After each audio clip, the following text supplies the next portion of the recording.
Hey, it's Martin Luther King Jr. weekend. But did you know black and brown people across the world are reconnecting to their roots and redefining their relationships with the land by gardening and farming? And Black Gardener Talk is dedicated to sharing those voices to inspire all people of color and maybe even some that don't look like us to grow by any means necessary. But sometimes we just need our own safe space to talk. Good morning, I'm Kamani Anku, and this is Black Gardener Talk. And my guest today is Dexter Ashford. And so we getting ready to get started. I'm waiting for him to come into the room. Thank you for joining us this morning. This is season number 4, so I'm really excited. Just waiting for him to show up in the room. But what are you growing this year, y'all? If you're growing any food, let me know in the comments. Texting him right now. Hold on tight. It's going to be good. This show is going to be good. It's season number 4. Can you believe this is episode number 49? Can you believe that? 49 shows. I've done 49 episodes. All 48 shows are up now online on applemusic.com or podcast, Spotify, Amazon, all streaming platforms. Just waiting for him to show up. Let me see where he is. Good morning. It's Black Gardener Talk. I'm waiting for my boy Dexter to show up. He said he was ready and he's not ready.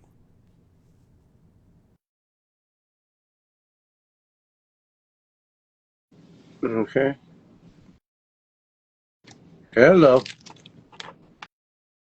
Something wrong with the microphone, but turn it out. Can you hear me? Yeah, I can hear you. Can you hear me? Yeah, I can hear you. How are you this morning? I was sitting on your channel waiting on your page waiting on you, and I must have missed you when you came on. Oh yeah, you must So have missed me, but it's all good I did. because you here now, I and did, man. yeah, we're ready. Yeah. Let me zoom out just a little bit on my camera, um, get Go back a everything little in bit. the shot. But how are you feeling this morning? I had on my Hugger Gardner shirt, which you guys are probably reading it backwards. Hugger Gardner. Yeah, I'm ready, man. Let's play. That's what's up. That's what's up. So I don't like to wait for the people to come in the room. I just go for it because um, time is limited, right? We're trying to work within an hour. If we go over a little bit, just a little bit, I'm cool with that too.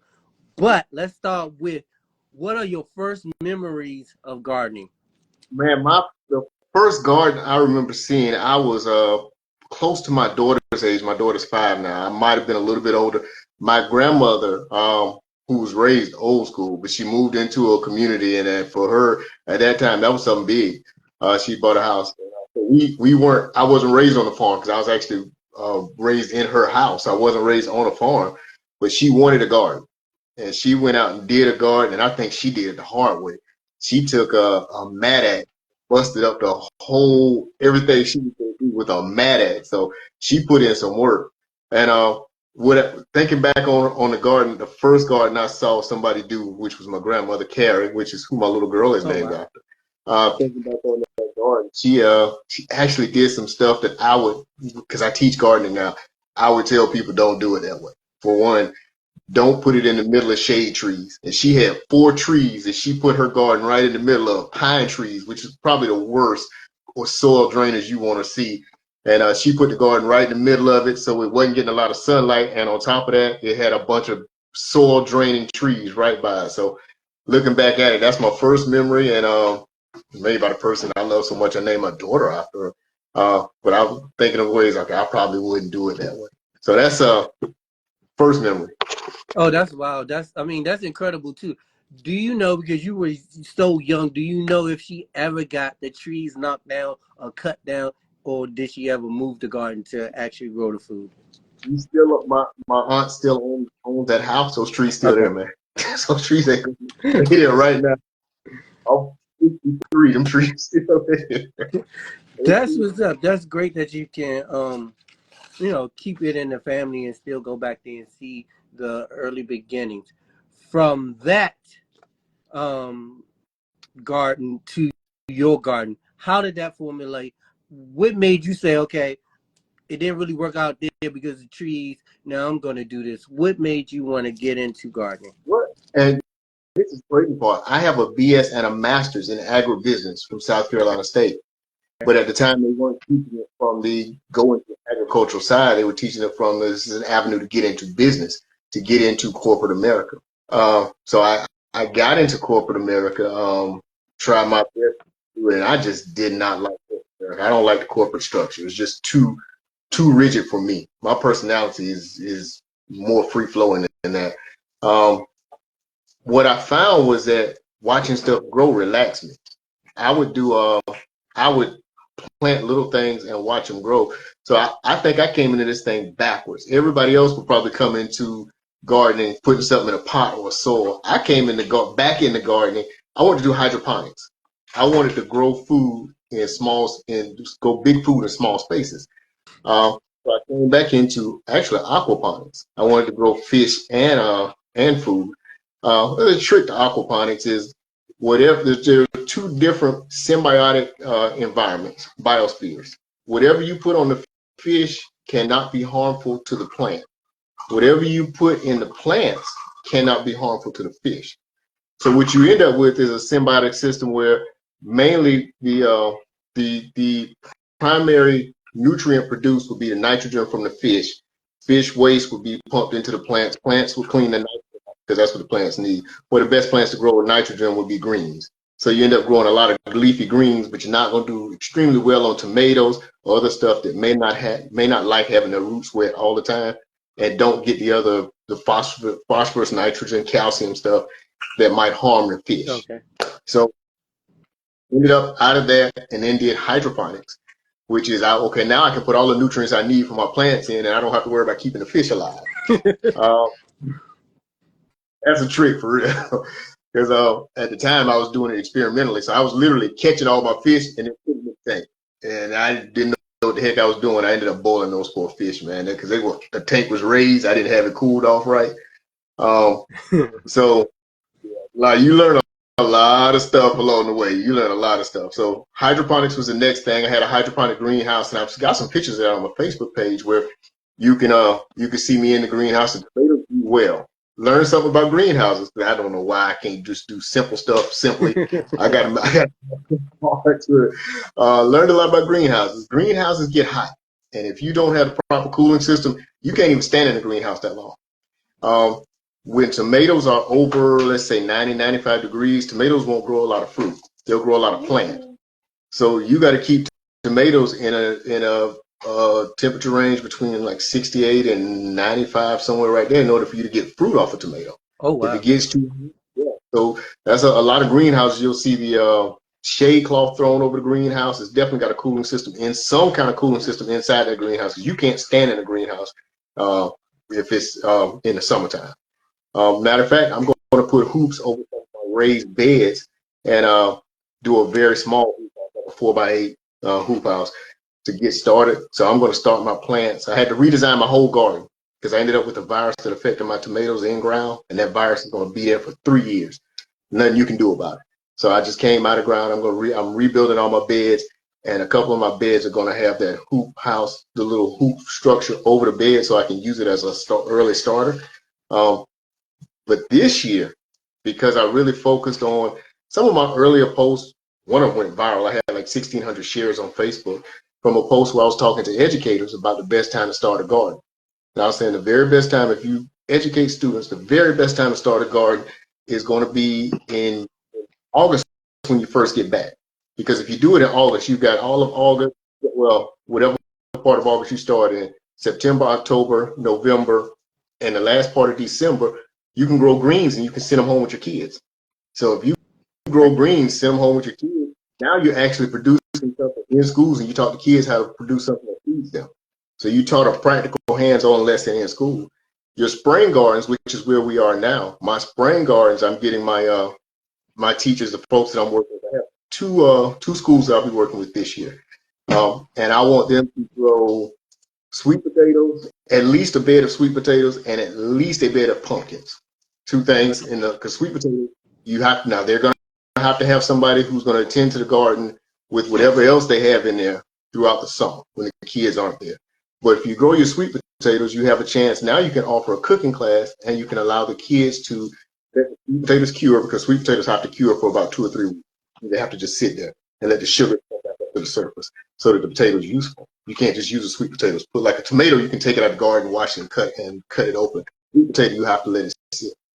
Um, watch the sweet potatoes cure, which is just sitting them there.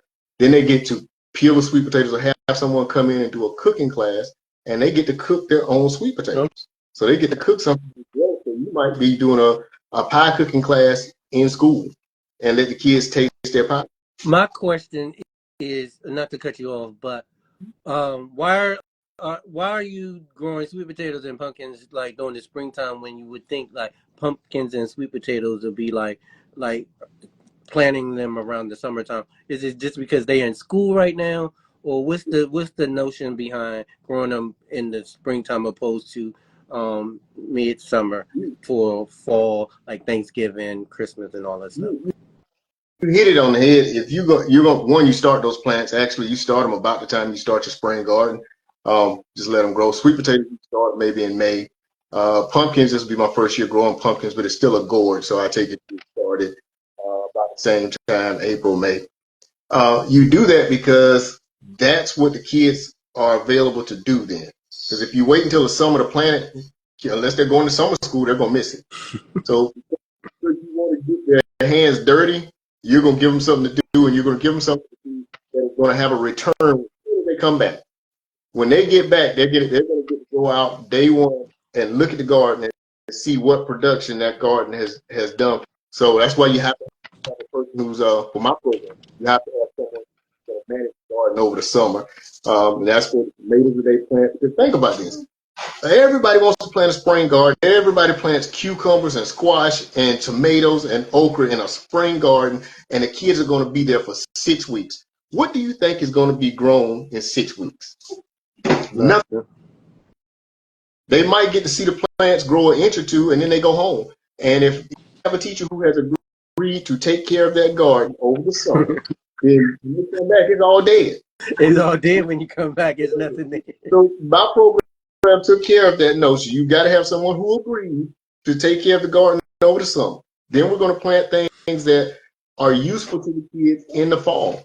So when they grow those pumpkins and somebody's taking care of them, when they come back, now my first graders and my kindergartners have pumpkins that they grew at their school that they can paint for Thanksgiving. So now we've got the fall covered with products coming out of our garden.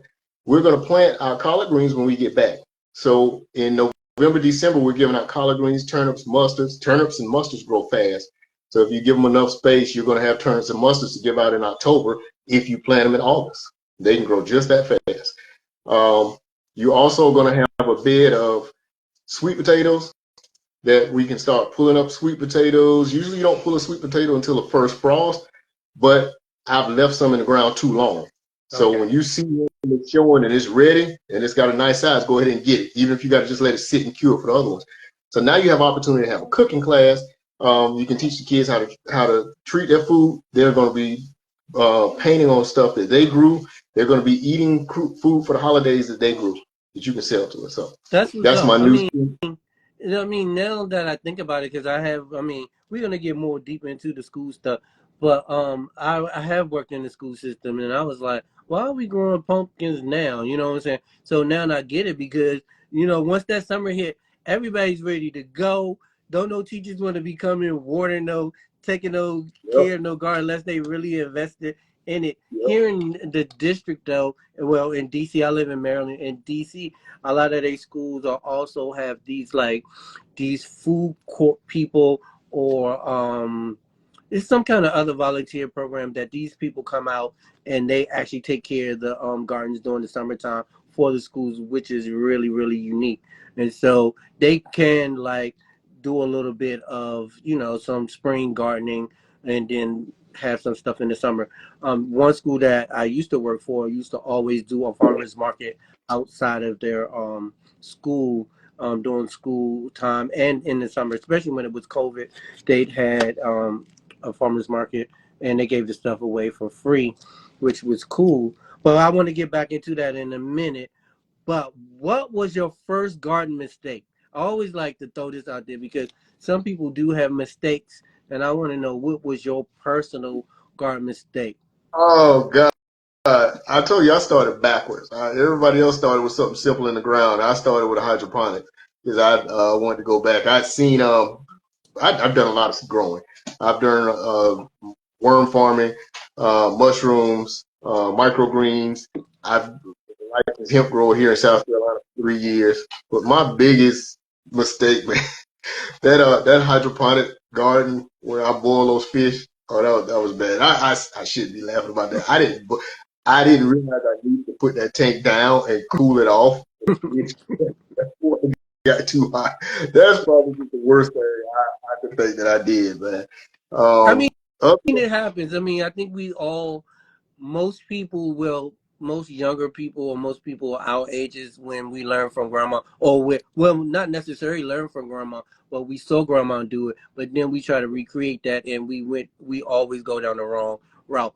I mean, my wrong route was to put peppermint and strawberries everywhere, and to the point where the strawberries took over and the mint took over, and I couldn't grow anything else because they're just take over. That was like 15 years ago. And every time I look sometimes in the garden space where the strawberries were, there's still strawberries popping up. I didn't know strawberries ran like that. 'Cause Yeah, they I didn't ran plant. all around the house. Did you get I strawberries? did get strawberries, but it was like it suffocated everything else. And the mint took over as well. Mint is Um, good.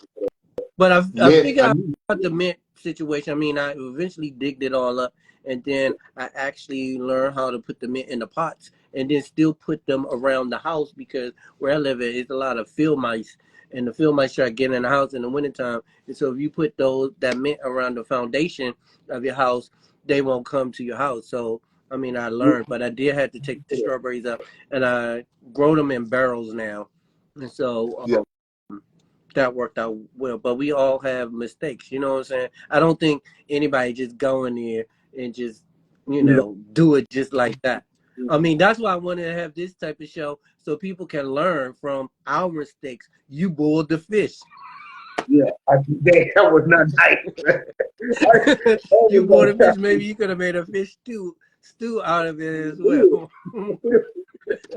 I did not realize I should have had that barrel dug down. But I didn't realize, and there's a lot of stuff like when I do this garden now, I'm going to be putting some plants in there that I know deter bugs like aphids. So I'm going to put nos. I can't even pronounce them. You'll see them when I post them. But I've got a couple plants I'm putting out there. I've got some garlic that I've started that I'm going to have out there. Some chives that I'm going to put around to deter aphids. Hmm. Aphids. Probably buy some ladybugs, probably buy some uh, praying mantises, and I'm also going to put some bird houses, some little bluebird houses in my around near over my garden, so I can get bluebirds to do. I had a problem with hornworms last year. Oh yeah, I think that's a good move. I mean, especially with the ladybug. So I do have.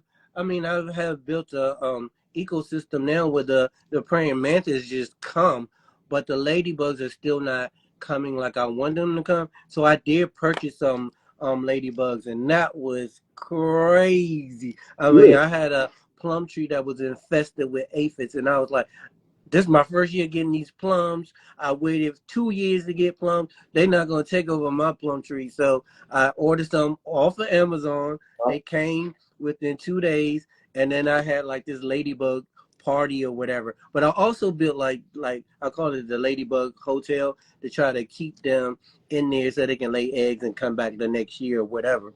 But I then heard mangoes is good yeah, for it. I heard they like. yeah. Oh, and they like mangoes. No, they like papaya and honey together to eat off. And if you feed them that, they will stick around. So the whole key is to really to get them to stick around. So you need to plant more stuff in the yard to keep them around. So when I released them, man, they ate those aphids up in like I would say maybe 3 minutes. The entire plum tree, which is about 8 feet For real. tall now, For real. and they did for real. They tore them up. But Did then you I didn't have anything else to really like keep them there after that because it was just so infested. After they ate it, they was like, we need to move on to the next thing. You know what I'm saying? So now I try to build in more plants that draw aphids a little bit, and then to draw the ladybugs. But I would say definitely get those ladybugs and get those praying mantis. And once you start building that ecosystem in your yard or your farm, your garden, they're gonna come. I have lizards now, and I live in Maryland, I got and I can't stand lizards, but they coming, you know. And I also have bats. I put all these fruit trees in the yard, and now the you. bats come. So the aphids and all the bad bugs don't really show up as much because the bats are eating the mosquitoes and the aphids, and then the praying mantis is doing the same thing. And so it's an incredible thing to do, but definitely get some Dra- ladybugs.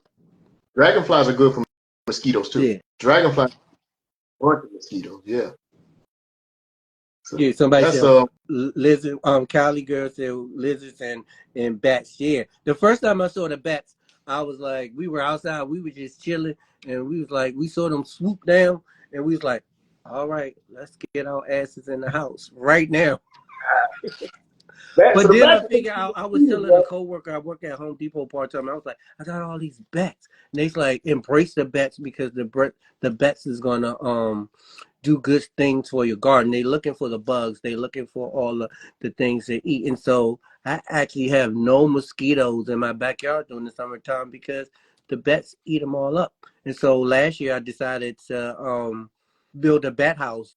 And I built the bat house on top of this big oak tree so they can come in there and live, and they stay in there now. Really? And I might look at that because I have bats. Like I have a little stream in my backyard, and it's full of mosquitoes. I have a lot of dragonflies, so the dragonflies were helping out. I didn't realize bats did that, so I might look into that, building Then the and then the the bat bats,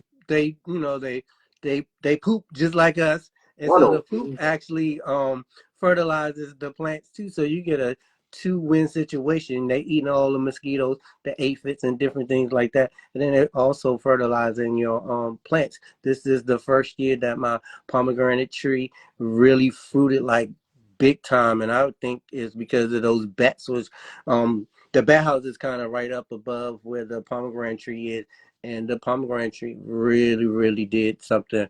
Like I was like blown away You as big as have pictures of this stuff. Did you get pictures of the aphid infestation? And do you have pictures? yeah. I got Because that's good. video. I got they were like them.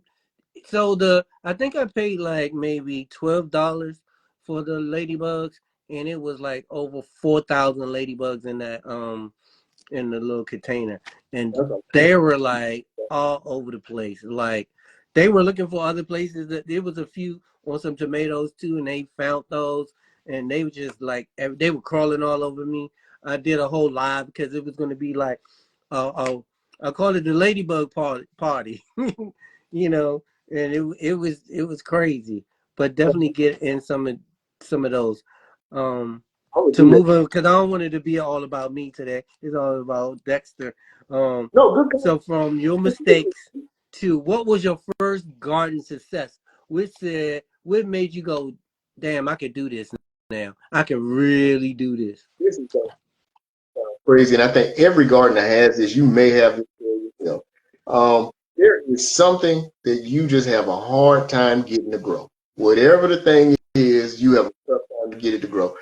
I couldn't get bell peppers to grow for me for years. I mean, it literally took a couple of years. It got to the point I was like, I ain't trying to grow bell peppers. Get it. I'm done with it. I'm not planting if they don't grow. And I put some out, and I said, well, I'll put it out there. I don't care. And the minute you stop caring, you stop over caring for it. Man, I had bell peppers, and I have not had. I've had black bell peppers, purple bell peppers, reds, green, red, orange. Every pepper will turn a color. It doesn't even matter if it's bell pepper. Every pepper turns a color, and I always leave my peppers on to turn their color. So I don't pick green bell peppers because I don't like the taste of green bell peppers. I let my peppers sweeten up and get a color. And I've had every color except white. And I had a lady who had white bell peppers. So this year I want. I don't know what I'm gonna grow this Okay. year. I know other than three colors of okra, I'm not certain what else I'm gonna grow. I'll figure it out. I know I'm gonna grow a bunch of tomatoes. I had black tomatoes last year, so The black tomatoes are, I mean, awesome. I mean, I had the white bell peppers too. They're not a. They was exciting to see them grow, but they taste just like all the other peppers too. I thought it was gonna be something different, but they had the same taste. They were just translucent white color, which was really cool because that year, when George Floyd died, I wanted to have a black garden, and I kind of threw the white ones in there to just bring out the pop of the garden. So yeah, the black tomatoes are really good. The purple tomatoes are really good. The purple carrots are great. I haven't done the purple tomatoes yet. I wanted to order a packet of purple tomatoes, and I have seeds from last year with the blacks and yeah, a couple yellows. I need a couple more yellows.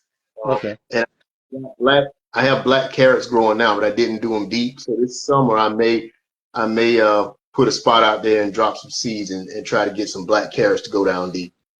So we'll see.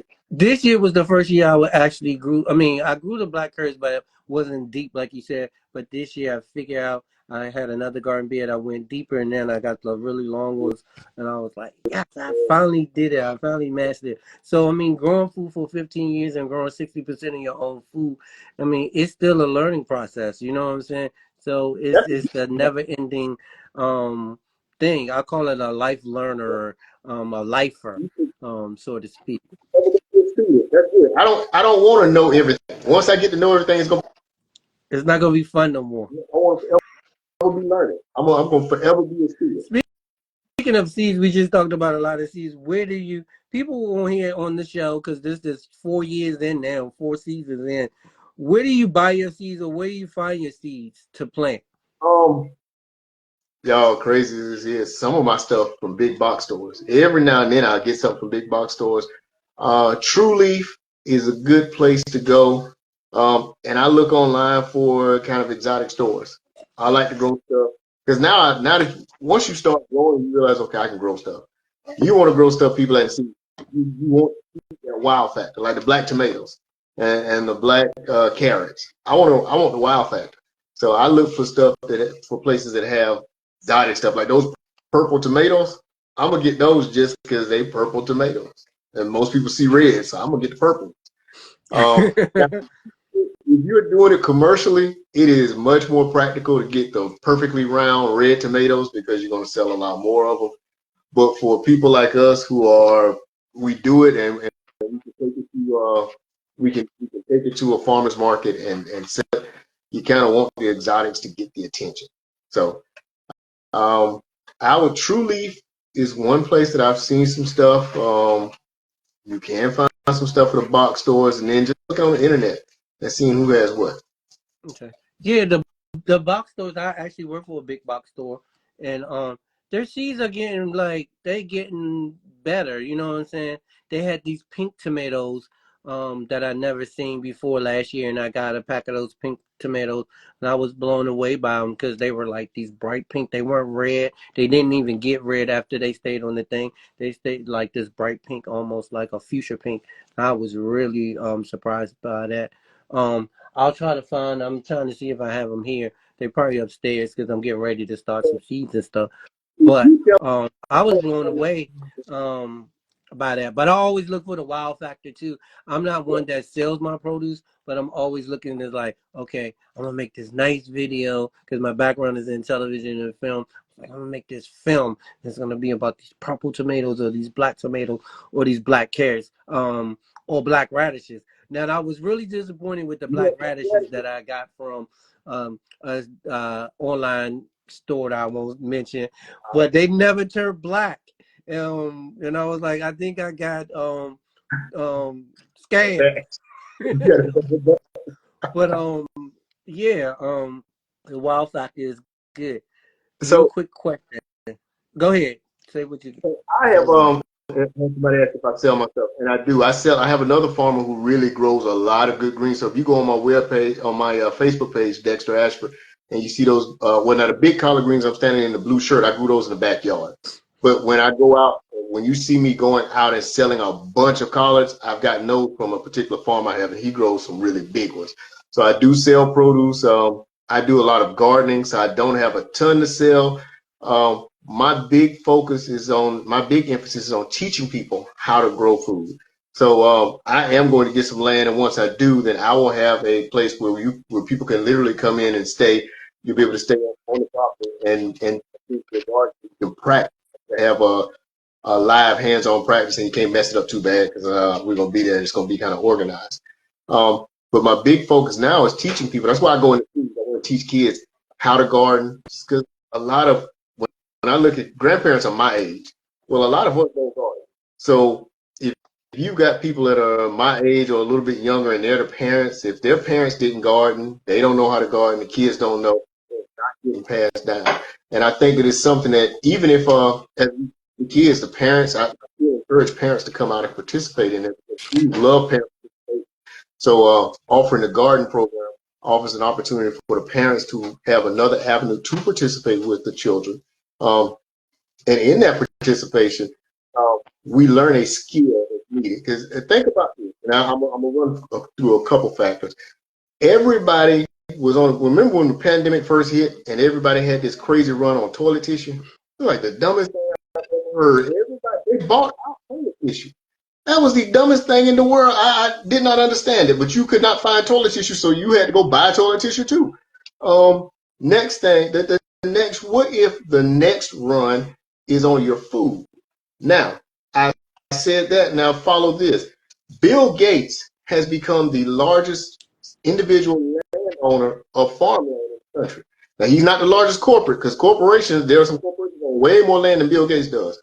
Bill Gates is the largest individual who owns farmland in this country. He owns more individual farmland in this country than any other individual in the world.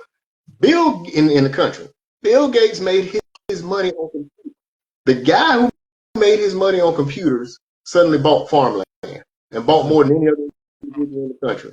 Is anybody tracking that? Anybody paying attention to? Well, why did he do I'm that? paying attention. I'm Second definitely paying thing, attention. second thing, Bill Gates. Don't buy those vegetables from Target. That's the only one I know so far. But there's a list going around of where you should not shop because those produce that's coming from those farms that he owns and that land is not good for you. Hold on.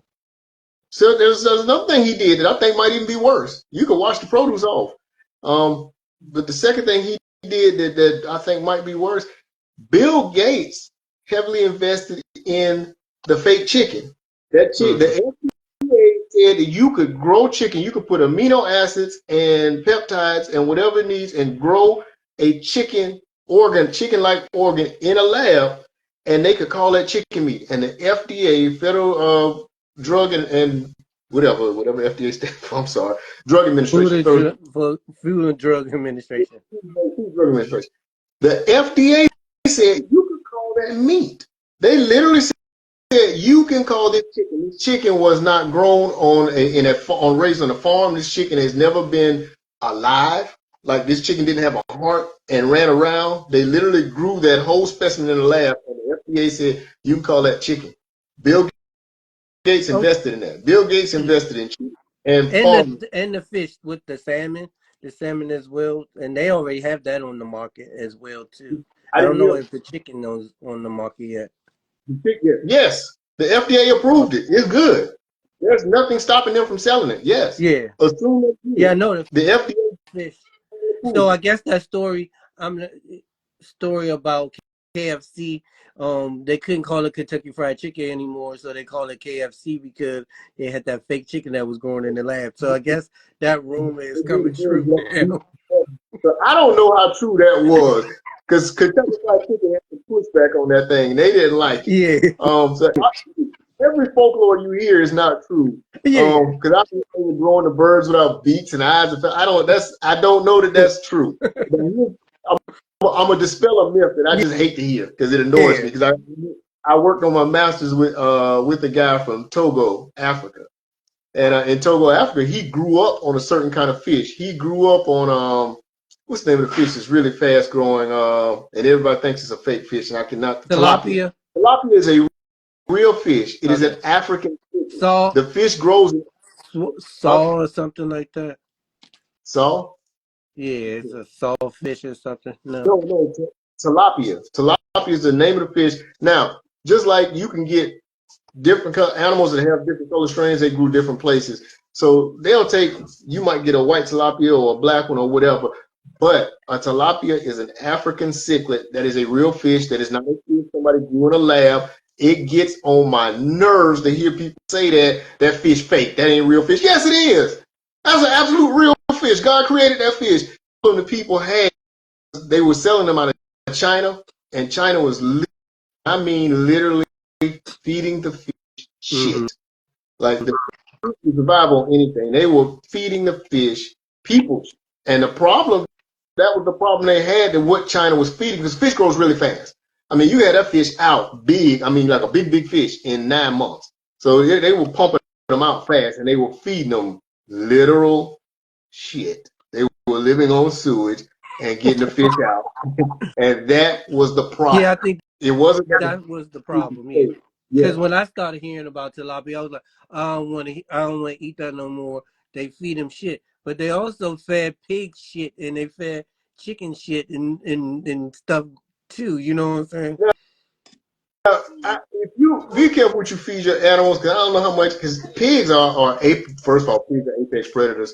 A pig will kill if they have to survive. Chickens are too. Chickens are like scavengers. Dude, don't put something in don't put a rat in a chicken pen. Chickens do not play. People think chickens are harmless little frightful animals, buddy. Don't put stuff in a chicken pen you don't want to get destroyed. A snake in a chicken pen. Okay, see how you do. Mm-hmm. Snakes, all of that stuff. Chickens are scavengers. You eat something dead in a chicken pen, eat a dead chicken in a chicken pen. Chickens will eat it. So they're not above scavenging. Hogs will eat some stuff too. Hogs like fresh meat, and they will eat some dead Mm-hmm. stuff too.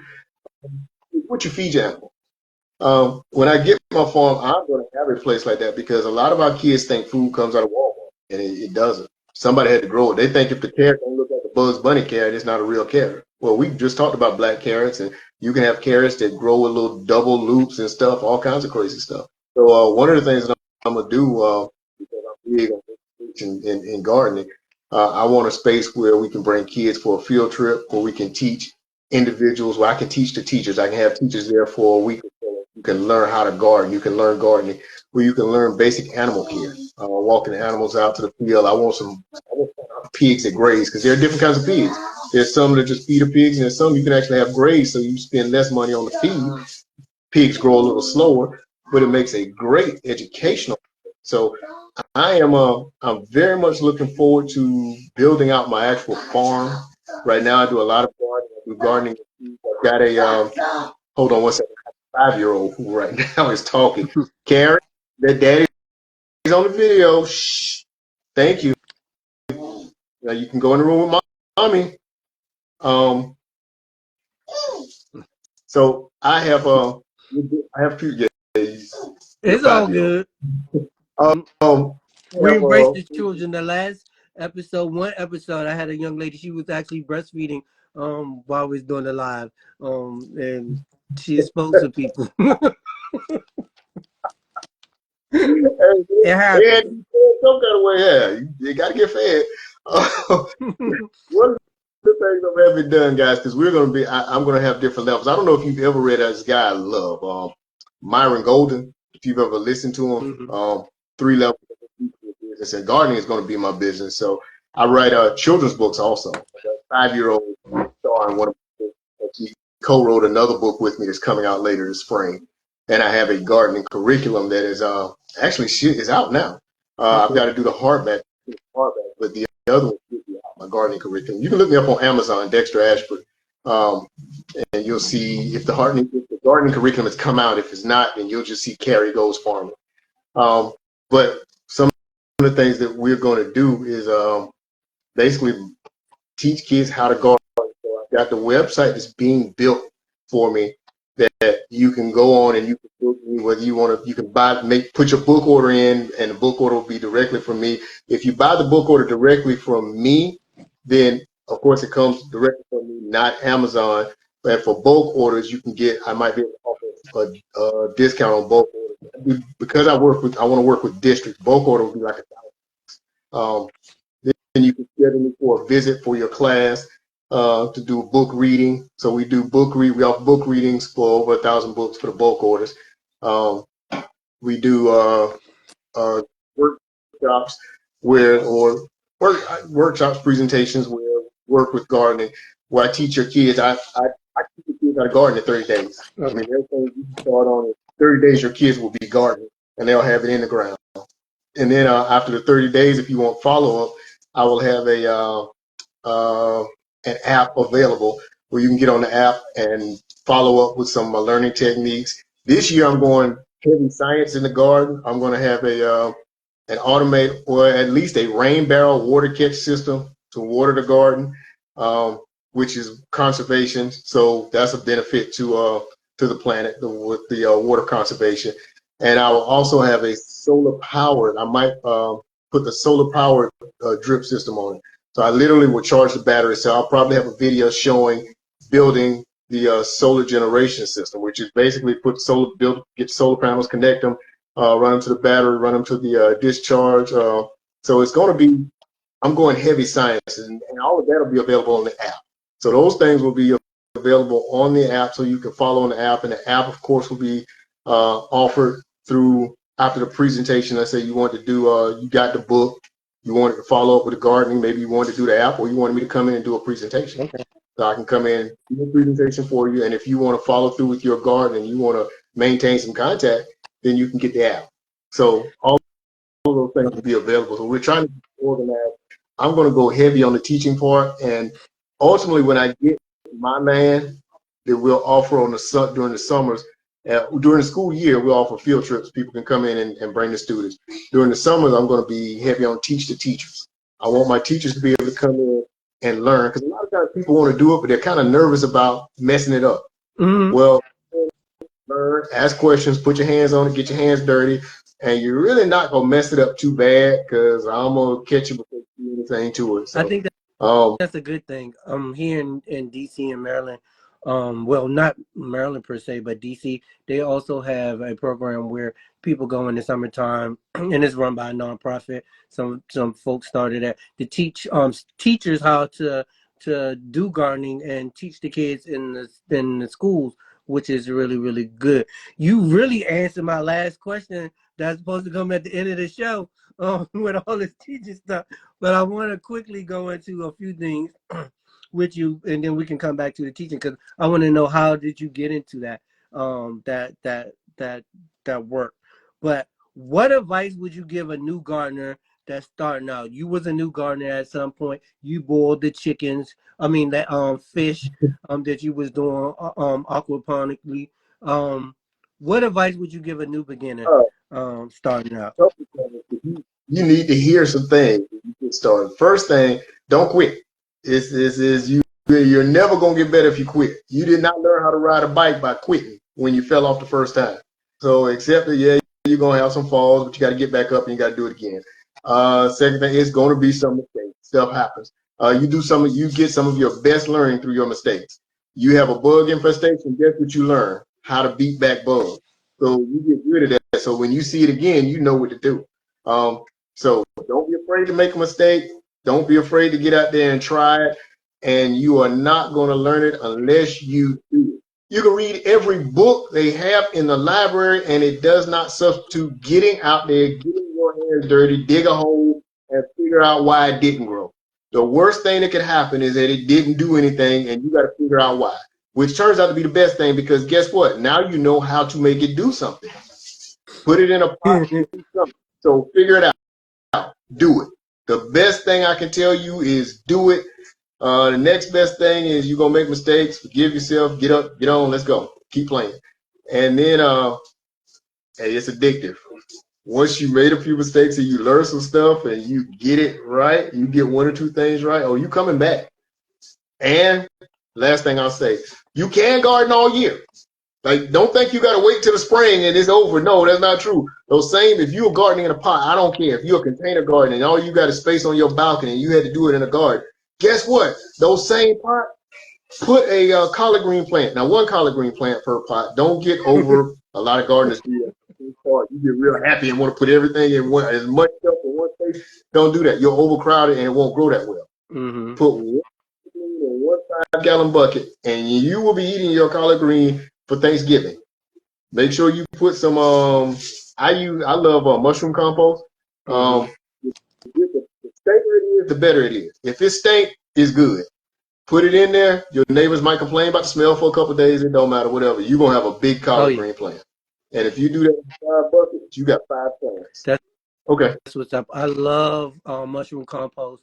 Now, I mean, we get it in truckloads up here with a different couple different farmers. We work together and gardeners, and we order it. What is that? $800 worth of mushroom compost last year. That was like sky high. And me and this little girl on the farm that I went to meet with her parents. She was like 4, and she's like, "Let's play in the mushroom compost," and I was like, "Okay." And then we were playing in it. We were trying to run up the hill and everything. That was some good stuff, but it was some stinky stuff too. It was not as bad as cow manure, but it still had that funk. Mushroom compost stink. The stinker it is, the better. If it ain't stinking, it ain't. It ain't working, right? If it ain't stinking, it ain't working. What? And what farm? Worms. Man, vermicast, worm compost. That's some good stuff too. And then if you save the tea, I got a little thing. I think I did a video with a 3-level bucket. You do the first level, second level, and then the third bucket is you don't put any holes in it because you want the tea. That stuff works. I have an elevated bed and I squirted that tea on it. Like 2 or 3 days later, you can see the difference. So worm casting, that worm tea, that stuff is good. Look that up. Okay, I'll do that. I mean, I do some worm, but I don't do a whole lot of worm composting, but and stuff like that. A question. This is what I always every guest that comes on Black Gardener Talk. Listen carefully. I mean, it's not that difficult, but just listen carefully. How has gardening changed you since you first started? So I'm kind of amped up, hyper.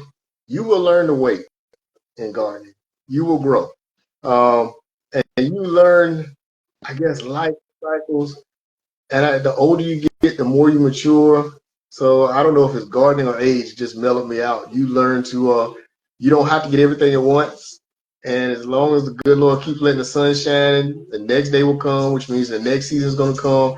You didn't do it this year, you'll get it next year. That book that I finally got out last year, I've been trying to write that book for 2, 3 years before that, and I just got it out. And when it got out, it was #1 on Amazon in its category for the first week that it was out. Been nominated for a book award, and even if I don't win the award, because the award announcement is probably today or tomorrow. Even if I don't win the award, the fact that my first book was nominated, yeah, fingers crossed. But somebody thought enough of my writing that they nominated the first book. I am actually honored. And for an author, you get to say your book was nominated for that award. So winning the award is one thing, and you can still claim, "Hey, I was nominated, first book out." Um, it's all been a blessing, and that was the same book that it took me 2, 3 years to get out. And I was stressing every year, "Oh, my book's not gonna get out. I'm not gonna be able to get the book out. I'm gonna miss the season. I miss spring." The book came out in the fall about a spring garden, Mm-hmm. and it was still #1 in the category and got nominated. God's timing ain't your timing. And if he's got it for you, you could put a spring book out in the fall and it'll still do well. So that's what I love. Patience. What it was yours is yours. It's gonna be there. You just got to grow into And they said everyone said gardening grows patience, and patience is key. Amen. I'm got my fingers crossed for you it. as well. So speaking of that, I mean, yeah, definitely is patience, and also I believe it's consistency. So when I decided to start Black Gardener Talk, I was like, I'm gonna do it for 6 months, I'm going to do it every Saturday and maybe one Sunday a month. And I'm going to get up there. I don't care how I'm feeling. And I'm going to keep doing it. And I'm going to do it. And I'm going to do it. And then award happened to come up. And people start pushing me to submit the podcast to the committee. I was like, no, I don't think I'm as good as I think I am, or I just feel like I suck. And then eventually I did it, and I actually took the overall category and won for best sustainable environmental podcast, and I was blown away. And I was like, well, I have to build this into my business now. So this podcast now is my business as well. And so yeah, I feel like what God wants it to be, and it's time it will happen. And patience is the key. And I also just thinking consistency is the key as well. You gotta keep doing it. You don't give up. Right now, I mean, there's about 7 or 8 people on this live. I'm going to still give you this live like it's the best show ever. Like it's 1,000, 1,500 people watching, because that's what I do. You know what I'm saying? Give your best into everything that you do. So I'm praying for you. Keep writing those books. Another question I always like to ask: where do you spend most of your time in the garden? So a lot of people say they like to go and sit under the tree or apple tree and read a book. Where do you like to spend most of your time in the garden when you out there? I, because I build my garden and I'm building grow beds, most of my time in that garden is spent building the grow beds. I'm going to do a culture garden this year, which means I'm going to take trees. So I had a big limb fall in my front yard, and I just left it sitting there for a while. So I'm going to cut that up, and I'm going to use the tree as mineral for the garden. I'm going to cut it up, drop it in there, and I'm going to drop a little bit of compost over it. So we'll drop some dried leaves and twigs over that. Then I'm going to drop compost over the dried leaves and twigs. Then I'm going to drop dirt. So with the grow bed, everybody thinks you got to fill all that with dirt. I'm going to fill that with logs and dried leaves and so a little bit of compost, and then I'm going to put some dirt over the top of that. And I've got probably 6 to 8 beds to do that with. So my biggest time in the garden is building my beds. Once you build the beds, then I will spend time. I'm gonna put because I start my seeds this year. I'm gonna start them in my little hoop beds, hoop houses over the grow beds. I want to try that this year. So again, that'll be more time spent building stuff on the garden. Then the next amount of time will probably be getting the seeds started because there's several ways that I start seeds. Some of them you can start uh, in the cups. I do a lot of plastic bag method of seed starting, where I'll start a seed in a plastic bag, take it out, transfer it to a cup, and then transfer it to the Real garden. quick, So go that's over that. Go over that method. So, are you just plastic. taking a plastic bag and you dumping the seeds, No, or you you wrapping take the seed. them in a paper towel? Tell me that process, step by So step. you sound like you know it. No, You I actually want to gonna know put because I do like the wet paper towel method and put it in like the little Ziploc bag. But you said plastic bag. I want to know. that's it. You're gonna take that. That's basically it. You're gonna put it in the paper towel, and then you got to be really careful when you take it out because the seed will grow in between the layers of the paper towel. So you got to be careful you don't break the taproot for the seed. And once you put it in the plastic bag, zipped it up, that acts like a greenhouse. That is basically how a greenhouse acts. You want to give it a good room temperature. Um, don't put. And I'm a firm believer. Every seed is a whole plant. So I count out my seeds. Like I bought a bunch of seeds last year from a distributor, and I still have a lot of those seeds because I knew I was only going to plant 4 or 5 of each plant. So I still have a bunch of seeds from the ones I grew. So I count them out, transfer them to the small pot, and then once they're big enough, I transfer them into the garden. Well, this year that small part is going to be grown in the grow bed with the hoop house over because I want to see how that works. I'm trying to get an early start on my plants. So I'll have them out there a little bit early. Matter of fact, I will probably start my seed method next month. Next month is February. And the last time I did it in February, I got my plants out like in March and I was out on time. Last year I started so late, I didn't even get my plants out until the end of May. And I didn't have tomatoes on my plants until July. Oh, that was And me. plant That was me too. I didn't get any tomatoes until actually the end of July, and then they were going all the way until like October, November. I also I when used did you to when did you do it? Say When it did you again. plant? When did you plant? When? Yeah, when did you plant them? Like, It, well, I started them around like February, in February, March, and then April. I kind of moved them outside into the little small greenhouse, and then I put them in the ground, and they just it took the end of July. I don't know what was going on.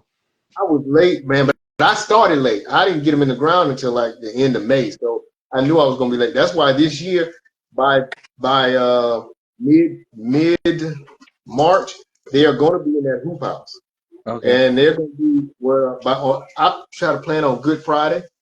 And if I do a hoop house over all of them, I might put some of them directly in the grow bed before Good Friday if they got the hoop house and they're going. I do not want to be late again.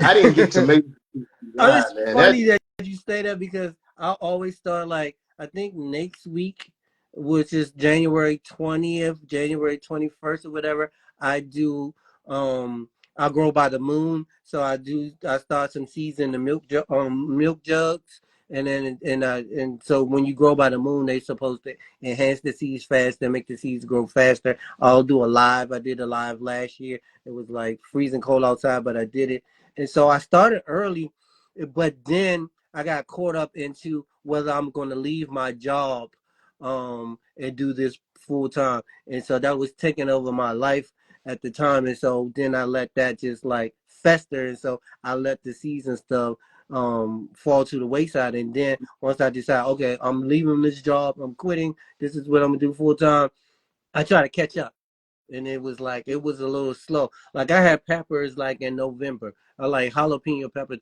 and it's kind of cold here in this area. Were you But I also grow all year long too. You know what I'm saying? Right outside I have right now I have broccoli and cauliflower, bok choy, and a whole bunch of other things. But the earlier you start, the better I think. And I think I got I'm in a good situation now where I think I can start on time and stick with that.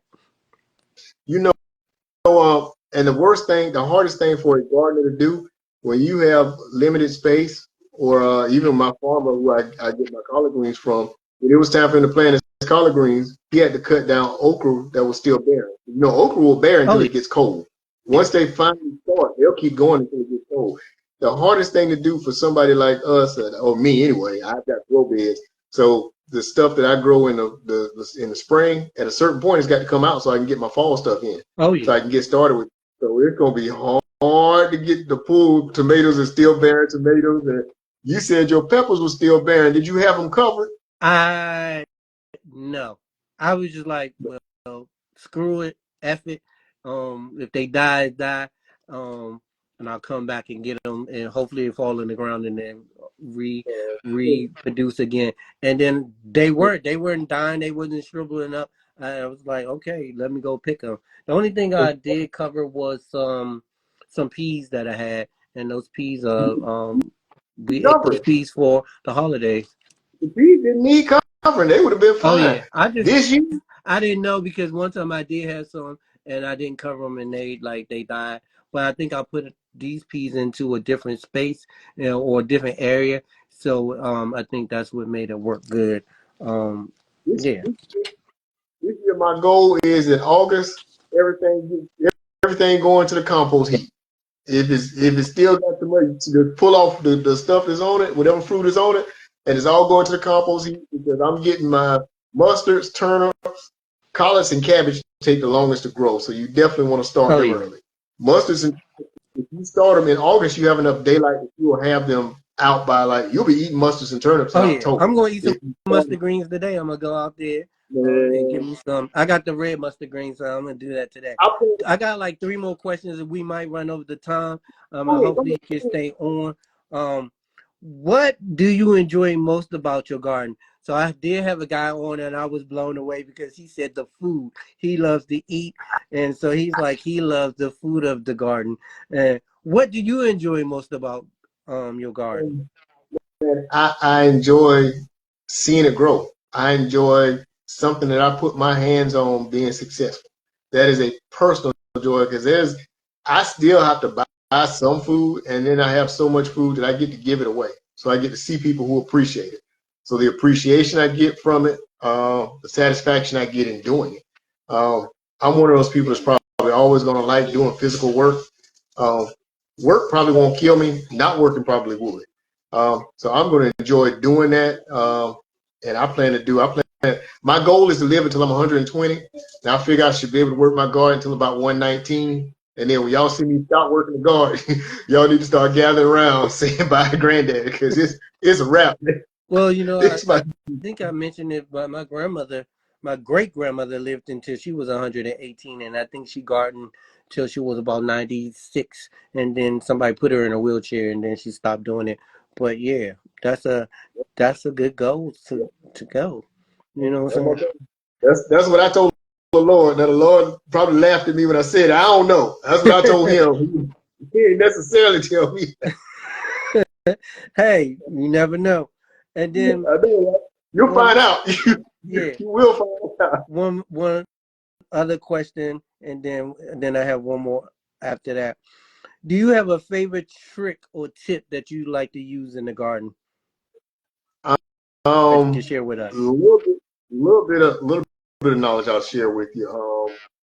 Gang stuff produces a lot of nitrogen, and that's great for greens.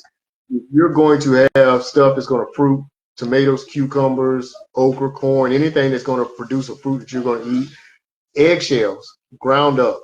You can put eggshells in a coffee grinder. Now you have to wash the coffee grinder out after. Eggshells in a coffee grinder, and sprinkle eggshells on the around the soil. That also helps with aphids and other bugs that don't like those eggshells because it cuts their soft bodies. Eggshells, ashes out of your let's say you got a grill, you got some ashes. So around plants that fruit, ashes and eggshells.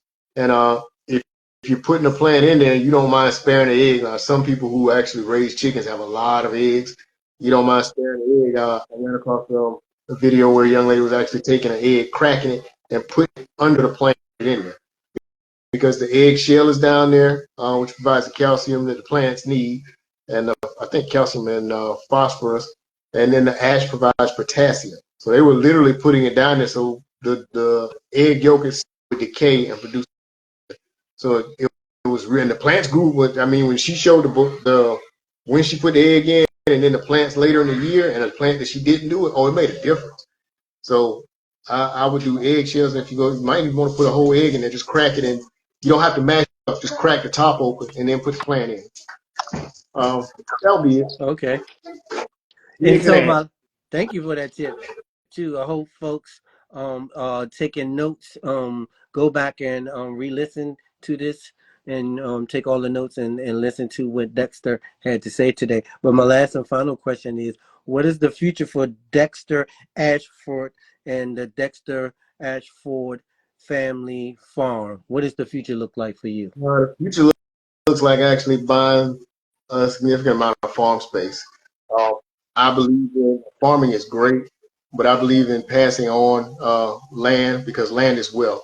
I believe it was Nietzsche that wrote The Prince, and the job of the prince is to expand the kingdom. That's his one job.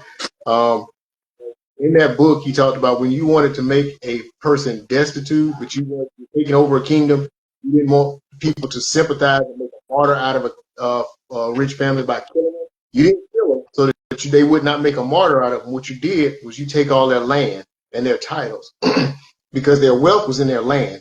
And if you took all their land, you would make their family destitute for generations. Look around us.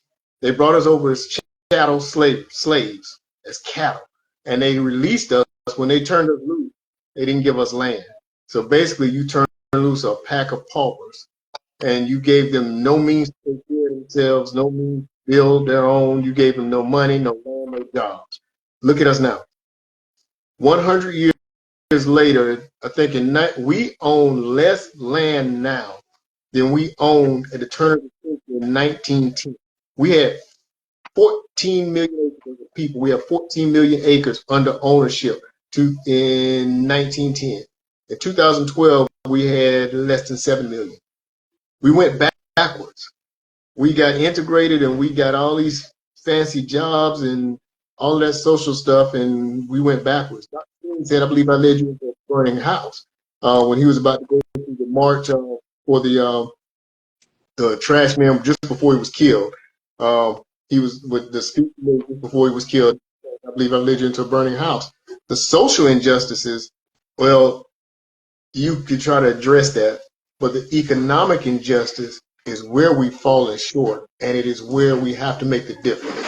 So the goal for Ashford Family Farms, and saying all that long speech I just said, buy land, but we're going to buy land. We're going to build a farm. I'm going to build that farming gardening institute. I'm going to have people come out and learn how to do it, and we'll make a sustaining culture of teaching people how to do that.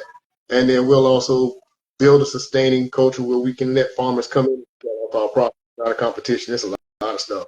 So I don't need to compete with selling stuff. I don't need feel like if I sell something, well, if you sell something, I can't sell something. That's a lie. Somebody else will buy it. Yes, So I agree. there's room.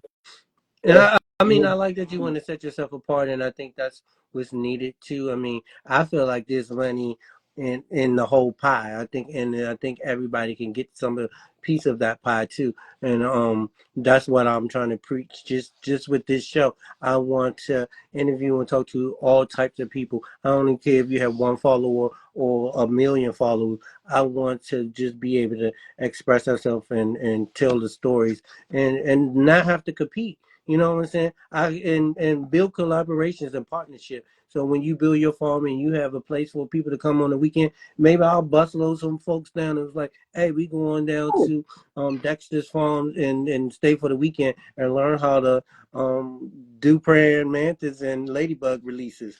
You know what I'm saying? Hey, you know That's what? what I'm about. I don't want to just do my farm. There's a bunch of farms I want to go to. There's people that I want to support because we all in this together. So let's do a black farm tour because there's enough farms that we can do that. Let's do the black farm tour. We go around the different people. There's a place Barefoot Farms down in the Low Country, South Carolina. They got I want to say yellow watermelon.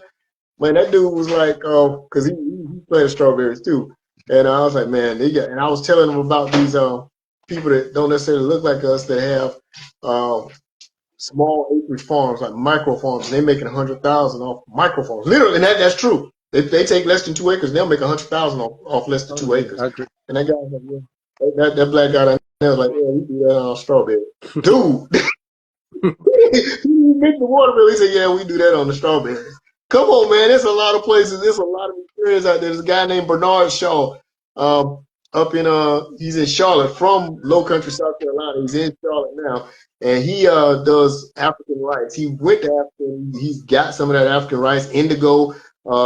He was the guy that I learned about. Oh, oh my goodness, moringa. I learned about moringa from Bernard. Okay.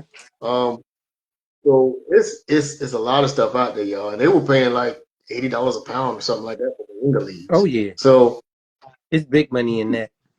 I we mean, are we a just gotta community. tap into it. I feel like we just gotta tap into it and then not be like I said, don't try to compete with each other. If you growing some and I'm growing some and we can come together and then we have 90 pounds of moringa, let's do it. And we have seeds too, then let's build it and see how we can make that profit and sell it to some of these pharmaceutical companies that want to get into moringa. You know what I'm saying? And then we split the profit. We are, Like, why can't we do that? Opposed to, okay, I got my moringa, you got yours. You know, yeah, I don't fuck with him because he's trying to do the same thing with I'm trying to do. No, let's come together. We as black people gotta start coming together and really work together and build we build this wealth and be sustainable. You know what I'm saying? I just don't think we do it enough. we have You know. always been a communal people, except when we got inoculated, we got introduced or forced into this European model of realism. That's a damn lie. Ain't nobody that's ever built anything by their damn self. That's a lie. No. Um, the Model T Ford, and they produced the manufacturing line. Guess who was somebody had to go put them cars together. He ain't put all them cars No. together. That's a damn lie. No. Rockefeller, I'd rather have 1% of 100 men's earnings than 100% of my own. Me too. That is absolutely right. True. I would rather have 1% of 100 people than 100% of my own. Because I might get sick and get zero. 10 of them, Exactly. 10 of them get sick, I still get 90%. I'm playing.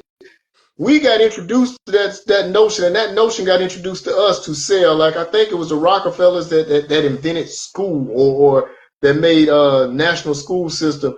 He didn't make that national school system because he felt sorry for kids who were just out walking the street, because they used to put kids to work in the coal mines. He made that national school system because he needed educated workers. He needed people that could at least do some basic math. I need to teach you basics, and I need to teach you compliance. I need to teach you to do something. Think about this. On a farm, you'll work all day long in season. You work to get it planted, you work to till the soil, you work to get the plants up, and then the rest of the time, you really ain't doing nothing but watering them and trying to keep the bugs off. And a lot of times you ain't got to walk through a big field. You just kind of let it be. So he needed to teach people to come to work 8 hours a day, every day, because that wasn't how people operated. We were an agrarian society. In an agrarian society, you were operated by the season. You did what needed to be done that season, and the rest of the time you was kind of available. He needed to teach you every day, come to work 8 hours a day and do this thing here. School did that. School taught compliance. Listen to this person, do what this person say. School taught basic education, which was the good part about it. I got a basic understanding that all these people I know at least know how to do this much math. So when they sitting here looking at this thing, this person here can't not figure out how to solve this problem. I need you to do minimal problem solving. I need you to be conditioned to stay here 8 hours. I need you to be conditioned to abide by what somebody's telling you. Cool. On that note, I'm gonna let you get out of here because I know your 5-year-old is very ready to just do some things with you, get outside, maybe cook some food. I want to thank you so much, Dexter, for joining me today on season 4 of Black Gardener Talk. It's been real. We gotta do this again because we could talk. We talked the other day. We only supposed to be on for a few seconds, but we need to get back together and do this again. Tomorrow, y'all, I'll be back here again for Martin Luther King Jr. premiere weekend of Black Gardener Talk. And I have Jason White coming on. Please come back tomorrow at 11 a.m. and get some knowledge. We dropping knowledge. Dexter dropped some knowledge. I dropped some gems. It's going to be great. I'll always leave with this. Live your life healthy, free from negativity. And as always, Black people out there, we got to stay dope. All right? Peace. Yeah, thanks for having me, man. Thank you. Welcome. All right, have a good one. All All right. right, take care. Bye.